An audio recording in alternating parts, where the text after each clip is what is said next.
What if I told you that one tiny piece of paper, printed in 1849, launched one of the most celebrated stamp collecting traditions in the entire world? Today we're cracking open the vault on Belgium's very first stamp, and trust me, this one is way more fascinating than it looks. Welcome back to Stamp Vault, where every stamp has a story worth telling.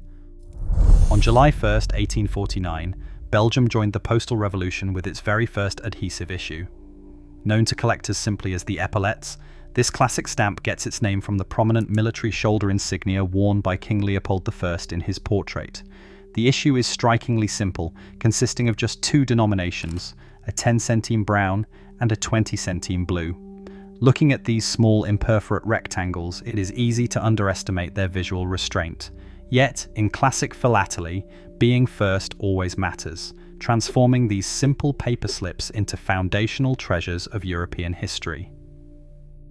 In 1830, Belgium declared independence, instantly facing the challenge of constructing a modern infrastructure from scratch. By the late 1840s, rapid industrialization and the expansion of the national railway network flooded the postal service with commercial mail. The existing system, which relied on recipients paying for delivery upon arrival, collapsed under the weight of this volume, leaving the state with a chronic postal deficit.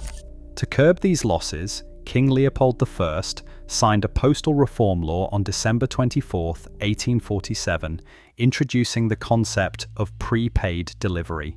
A subsequent act on April 22, 1849, formally authorized adhesive stamps. Far from a luxury, these tiny paper squares became an essential tool of state building, designed to secure government revenue and streamline communication across a rapidly growing industrial economy. Ferdinand Wellens served as the engraver behind the visual identity of this historic issue. He captured the monarch's likeness using a portrait derived from a medal likeness of King Leopold I. Through exceptionally fine line engraving, Wellens achieved an unusual precision, lending the tiny design a regal, coin-like character perfectly suited to monarchical state portraiture. This established the stamp as a piece of miniature engraved art rather than mere postal stationery. Printed on sheets of 100, these stamps completely lacked perforations. To send a letter, a post office clerk had to manually slice each stamp from the sheet with a pair of scissors. This daily rush created endless human variation. A hurried clerk might slice too close, cutting into the design, while a careful hand left wide, balanced margins. Today, these hand-cut borders act as a unique physical fingerprint. The margin of every surviving epaulette tells its own history, turning a 19th century manufacturing limitation into a primary driver of modern philatelic rarity. To evaluate an epaulette, collectors use a strict grading checklist. First, look at the margins. Wide, balanced borders on all four sides command the highest premiums. Next, check the centering of the king's portrait within those borders, as perfectly balanced copies are exceptionally scarce. For used stamps, the cancellation makes or breaks the value.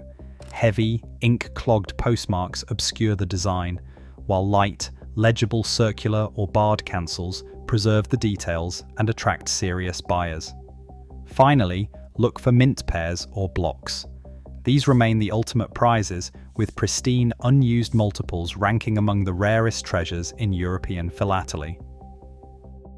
On October 18, 1849, Belgium introduced its third stamp, a 40-centime carmine rose value featuring a major design shift, the Medallions.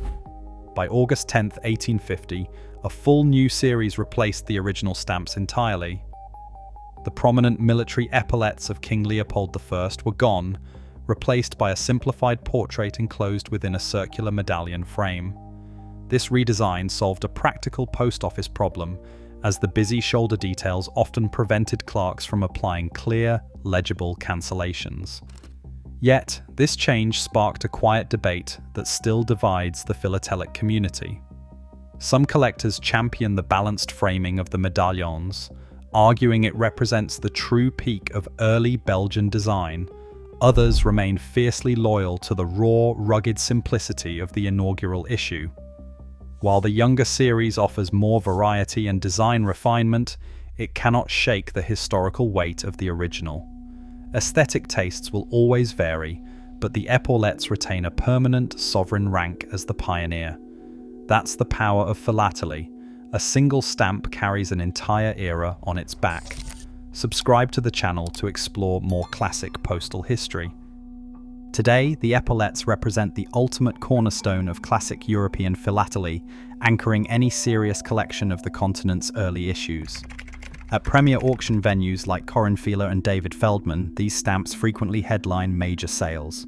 While a standard high-quality example regularly commands strong four-figure sums, the finest and rarest pieces, such as pristine, unused multiples, easily reach into tens or hundreds of thousands of euros. For acquisitions of this caliber, solid provenance and rigorous auction verification serve as essential safeguards. More than mere paper, these stamps remain a young, independent nation's bold, miniature declaration to the world. Being first always matters. That's the power of philately. A single stamp carries an entire era on its back. Subscribe for more stories from the vault.